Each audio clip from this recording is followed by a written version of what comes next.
নমস্কার। আজ এই সান্ধ্য বাসরে আমরা প্ল্যানচেট বা ভূত নামানোর বিষয়টি নিয়ে আলোচনা করব। প্ল্যানচেট এর ওপরে মানুষের একটা প্রচণ্ড আগ্রহ আছে।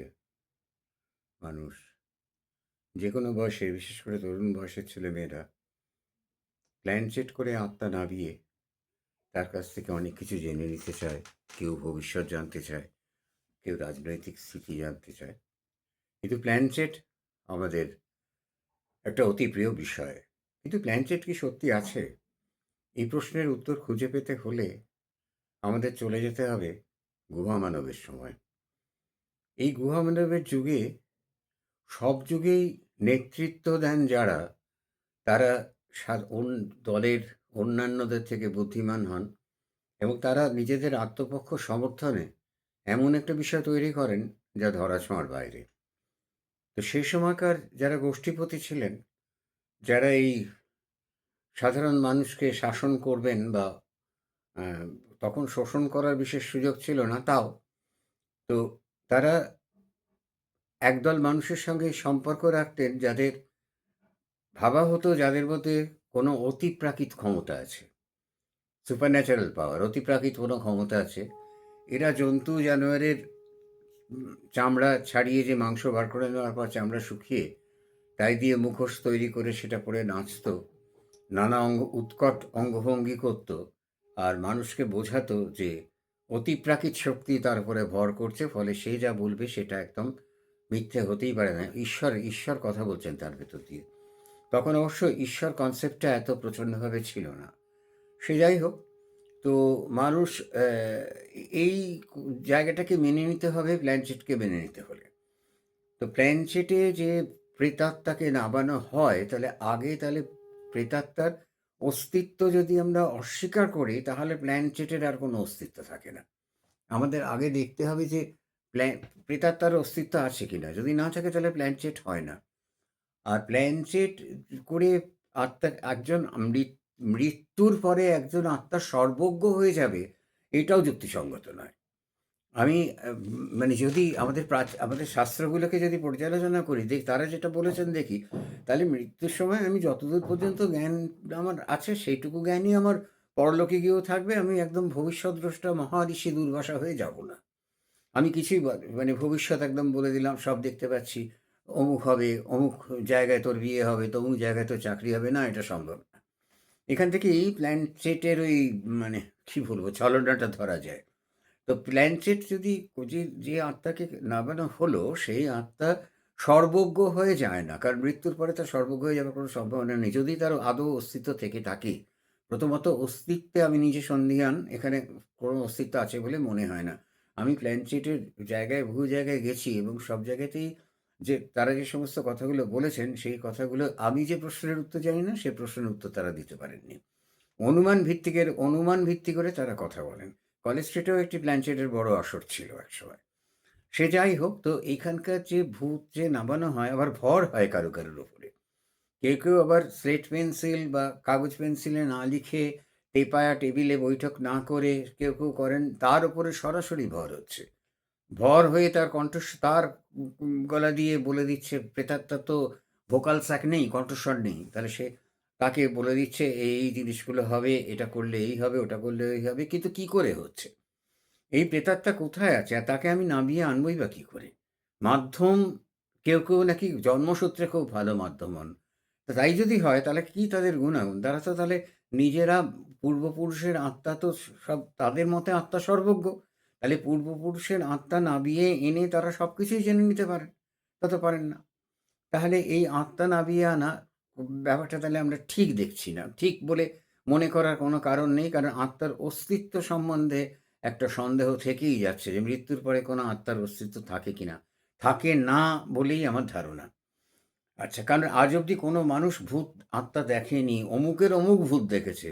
পিসতুতো ভাইয়ের মাসতুতো দাদার খুড়তুতো বোন ভূত দেখেছে। কিন্তু সে নিজে ভূত দেখেছে কিনা এইটা না, না আমি নিজে সেরকম, আমরা তো একটা ওই কিরকম একটা গা ছমছম করা অনুভূতি হয়েছিল। তা সে অনুভূতি তো হতেই পারে, যে কোনো সময় হতে পারে। তো এইখানে আর ভর হওয়া একটা অদ্ভুত জিনিস। এটা আবার কারুর, কারুর শিবের ভর হয়, কারুর, কারুর কালীর ভর হয়, কারুর, কারুর মনসার ভর হয়।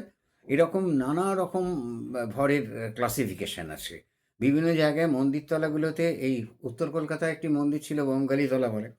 এখানেও এই ভরের ব্যাপার ছিল। এখনো আছে কিনা জানি না।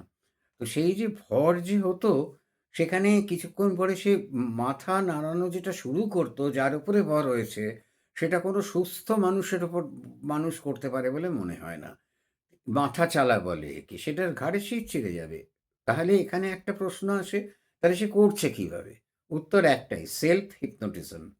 তখন সে নিজেকে অতিপ্রাকৃত একটা শক্তির অধিকারী ভেবে এবং একটা অতীন্দ্রিয় জায়গায় আমি পৌঁছে গেছি, আমি এদের থেকে উঁচু স্তরের জীব, এইটা মনে করে তার শরীরে যে অমানসিক শক্তি তৈরি হয়েছে, সেই শক্তি দিয়ে সে কাজগুলো করছে। সেই শক্তি দিয়ে সে কাজগুলো করছে এবং সেখানে তার যেটা মানে মোটামুটিভাবে যে একটা ধারণার উপর থেকে সে প্রশ্নের উত্তর দিচ্ছে। প্রশ্নের উত্তরের কি দিচ্ছে না দিচ্ছে, ঠিক বেঠিক এই আলোচনাতে যাচ্ছিই না। কারণ যারা তার ভরের সময় যারা এসে মা কালীর ভর হয়েছে, তার কাছ থেকে যেটা জেনে নিচ্ছেন, তাদের তো আর ঠিকানা রাখিনি এবং পরে গিয়ে জিজ্ঞেস করে নি, হ্যাঁ ভাই আপনাদেরটা ঠিক হয়েছে? তো এই ভর জিনিসটা এক ধরনের মানসিক অসুস্থতা। ভর জিনিসটা এক ধরনের মানসিক অসুস্থতা, যে এবং এইটার সুযোগ নিয়েই ধর্মগুরুরা এবং এটার সুযোগ নিয়েই বিভিন্ন ধর্ম এগুলোকে সুযোগ সন্ধানী মানুষেরা এগুলোকে ধর্মের সঙ্গে যুক্ত করে দিয়ে সাধারণ মানুষকে বশ মানিয়েছে বা পোষ মানিয়েছে। সাধারণ মানুষকে বলতে বাধ্য করেছে যে হ্যাঁ, এই একটা অতীন্দ্রিয় একটা জগতের খবর এই ভরের লোকেরা এসে দিয়ে যাচ্ছে আমাদের, যাদের ভর হচ্ছে। প্ল্যানচেটও ব্যাপারটা একদমই তাই। যে সেলফ হিপনোটিজম যদি নাও হয়, এমনিতে তো যারা প্ল্যানচেট করেন তান্ত্রিকেরা অনেকেই নানা রকম বুজরুকির আশ্রয় নেয়। তান্ত্রিকেরা শ্মশানে শিব চালনা আর জল ভর্তি প্রদীপে পলতে জ্বালানো, এ তো একদম জাদুর খেলা। তো এই তান্ত্রিকেরা যে সমস্ত কাজকর্মগুলো করেন, সেখানে তো ছেড়েই দিলাম সেটা। এমনি সাধারণ মানুষও যখন প্ল্যানচেট করে, তখন তাদের হাত ওই রকমভাবে থাকতে থাকতে বিক্ষিপ্তভাবে নড়ে ওঠে, রাখাতে চায় না ওভাবে একটা স্থির করে। তখন তারা মনে করে যে অতীন্দ্রিয় সেই মানুষটি নেবে এসছে। আচ্ছা, আত্মা যদি থেকে থাকেন, তাহলে সেই মানুষটি এখান থেকে আমি কি ওয়েভ পাঠালাম, কিভাবে পাঠালাম? আমি মিডিয়াম, মানে তিনি রিসিভার, আমি সেন্ডার, ইন্টারপার্সোনাল কমিউনিকেশন, এরকমভাবে ওপরে আমরা পাঠিয়ে দিলাম আর সেই সঙ্গে সঙ্গে ওপর থেকে নেমে এলো। এই রূপকথার গল্প শিশু বিশ্বাস করতে পারে, কিন্তু যে অবাক লাগে যখন বড় মানুষেরা, বয়স্ক মানুষেরা এই রূপকথার গল্পগুলো বিশ্বাস করেন এবং প্ল্যানচেটের বড় বড় আসর বসান, আলোচনা বসান। আমি অনেক মহাপুরুষ, তাদের সম্বন্ধে আমি কিচ্ছু বলতে চাইছি না, কারণ তাদের বিষয়ে আমরা পড়েছি, যে বইগুলোতে পড়েছি, সেই বইগুলো সব হয়তো তাঁর লেখার তো পড়িনি, এডিট করা বই পড়েছি। সেখানে বই বিক্রির জন্য তো নানা রকম জিনিস হয়। এখন কোথায় কিভাবে কি হয়েছে আমি জানি না, তবে কতগুলো সহজ প্রশ্ন রাখাই যেতে পারে, যে আত্মার ছবি তোলা গেলে সেই ক্যামেরার মালিক নোবেল প্রাইজ পাননি কেন? তাহলে সেই ক্যামেরা যিনি সৃষ্টি করেছিলেন। কাজে কাজে এইভাবে যে প্ল্যানচেটের যে বিষয়টা, সেই বিষয়টাকে আমরা পুরোপুরি কেন, একদমই বলতে পারছি না যে প্ল্যানচেট একটা বাস্তব ঘটনা। এটা সেই অতীতে আকাশের দিকে দুহাত তুলে নৃত্য করা শেয়ালের মুখোশ পরা জাদুঘর, যে জাদুকর বলে দিত যে উত্তর দিকে গেলে শিকার পাওয়া যাবে, সে খোঁজ রাখতো কোন দিকে শিকার পাওয়া যায়। আর দেয়ালে ছবি আঁকতো যে মানুষেরা, এটা একটা অদ্ভুত ধরনের ইন্টারপার্সোনাল কমিউনিকেশন। ছবি এঁকে সেই জন্তুটিকে আহত হচ্ছে, পাথরের ঘায়ে রক্ত পড়ছে, এই ধরনের ছবি আঁকতো। এটা এক ধরনের উইশফুল থিঙ্কিং, যে আমরা ওই জন্তুটিকে আহত করে, তখন তো জন্তু মেরে আনা চারটিখানি কথা ছিল না, সেও চারটে মানুষ মেরে মরতো আর মোড় থেকে চায়। তো সুতরাং তাকে হত্যা করে যে 5 দিনের খাদ্য সংগ্রহ করে নিচ্ছি, এই যেন শিকারটা যেন পাই, এটা তারা অতিপ্রাকৃত শক্তির কাছে এই ইন্ট্রাপার্সোনাল কমিউনিকেশন পাঠিয়ে এই প্রার্থনাটা জানাতো। এটা একটা ডেফিনিট ওয়ে অফ কমিউনিকেশন ছিল। এটার বাইরে এটার সম্বন্ধে আর কোনো যুক্তি দেওয়া যায় না। আর সেই ধারাটা আজও চলে আসছে, সেটা মানুষের মনের মধ্যে ইনহেরেন্ট করেছে এত হাজার হাজার বছর ধরে। আমরা ভুলতে পারিনি, আজও আমাদের সেই ভর হওয়া, অতিপ্রাকৃত শক্তির সঙ্গে যোগাযোগ করার একটা অত্যন্ত প্রবণতা মানুষের আছে।